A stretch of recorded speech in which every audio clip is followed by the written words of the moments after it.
Good morning, my friends. Very happy and welcome back to my channel. In this video, we give you a piece of breaking news from Women's Day magazine. Emergency Palace Summit to win Harry back. Meghan must go. Prince Charles is preparing harder than ever to become king in the most challenging environment the royal has ever faced. And in his strategy to save the monarchy, especially its dwindling bank account, he is starting with a problem close to home. Still reeling from his youngest son, Prince Harry, ditching the family and escaping to Los Angeles, widely believed to be at the behest of his wife, Duchess Meghan, Charles and his eldest son, Prince William, have hatched a plan to win him back without her. A source says the royal finances are looking flimsy after the coronavirus pandemic. Charles has been advised to cut spending, and Harry and Meghan, who cost him several million a year out of his own pocket, are the deadest weight of all. Now ensconced in a borrowed Beverly Hills mansion with their 14-month-old son Archie, the couple is believed to be leaning on Charles while they wait for Meghan to get acting work and for Harry to hit the public speaking circuit. Their biggest cost is private security, with an estimated $36 million annual bill after they relocated to the US, according to the Sun newspaper. Harry and Meghan have been a money pit ever since their $57 million wedding, which Charles was then happy to do for them because they were full of promises over how they plan to serve as working members of his family. A source added, and they have cost him at least $10 million per year in general expenses in the past 2 years. William, who obviously isn't on the greatest terms with the Sussexes right now, was gobsmacked to find out how much their lifestyle is costing his dad.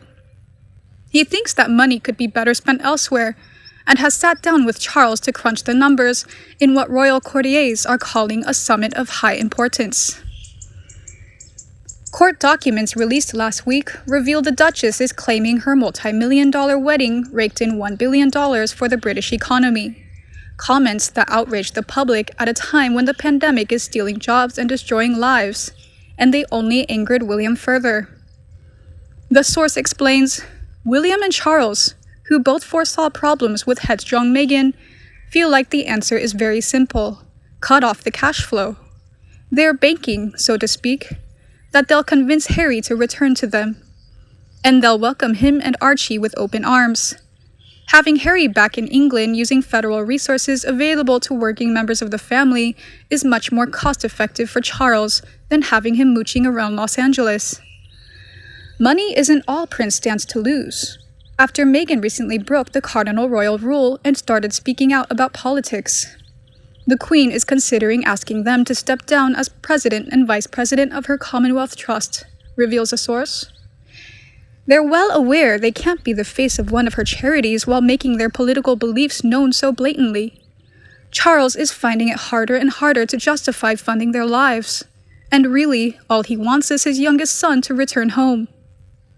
Meanwhile, the Duke and Duchess of Cambridge are secretly planning to move house after it was revealed there are fears that Buckingham Palace could be the monarchy's biggest white elephant in history.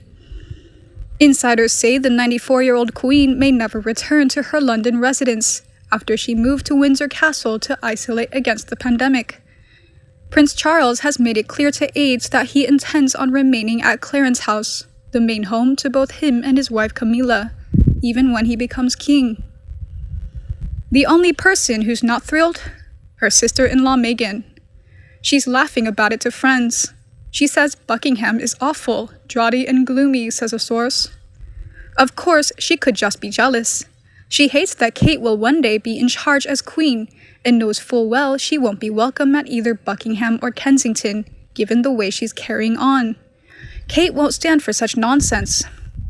A source says William and Kate are considering making Buckingham Palace their main home once William inherits the crown. Hundreds of thousands of pounds go into keeping it grand, and they would hate to see that go to waste. Plus, Kate can't help feeling like living at Kensington is starting to feel like being in a fishbowl. There's a huge collection of nosy relatives watching their every move, and she craves privacy. Plus, that will free up their apartments at Kensington Palace for their children to move into one day when they become independent. It's a no-brainer, really. Kate fancies herself quite the interiors expert and she can't wait to get her hands on Buckingham. Meanwhile, in the latest news, Meghan Markle's unprotected claims against royals labeled total rubbish. As I reported recently, Meghan Markle's claims that she felt unprotected by the royal family while pregnant with Archie. In court papers released as part of the Duchess's court case against the owner of Mail Online and the Mail on Sunday, Associated Newspapers Limited, a lawyer writing on her behalf, said false and damaging articles caused tremendous emotional distress and damage to her mental health. However, senior sources disagreed with this statement, claiming they are total rubbish, reports the Sunday Times. It has been labeled rubbish and disappointing by senior sources. Insiders say Meghan Markle's claims that she was unprotected during her time in the royal family are fiction and say they pushed their relationship with the media to a breaking point, looking out for her.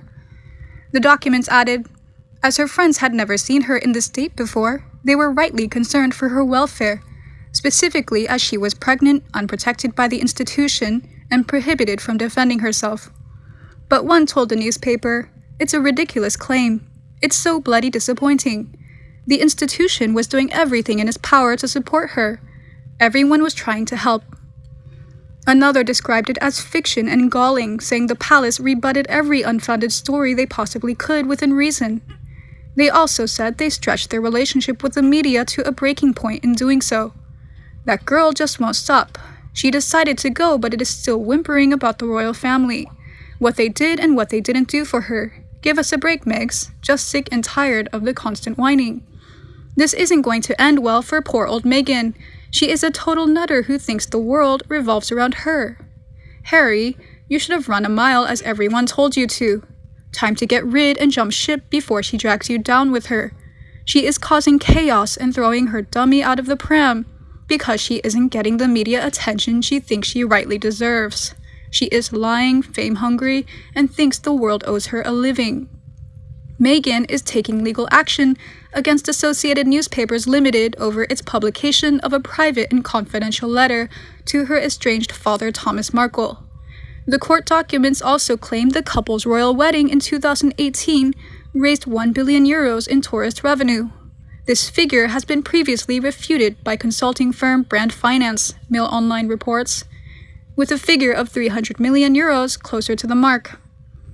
She also shone the spotlight on Harry's cousins, princesses Beatrice and Eugenie, responding to claims made in documents that she was a member of the royal family and does not undertake paid work. She gave them as examples a royal who retains their HRH titles while still working.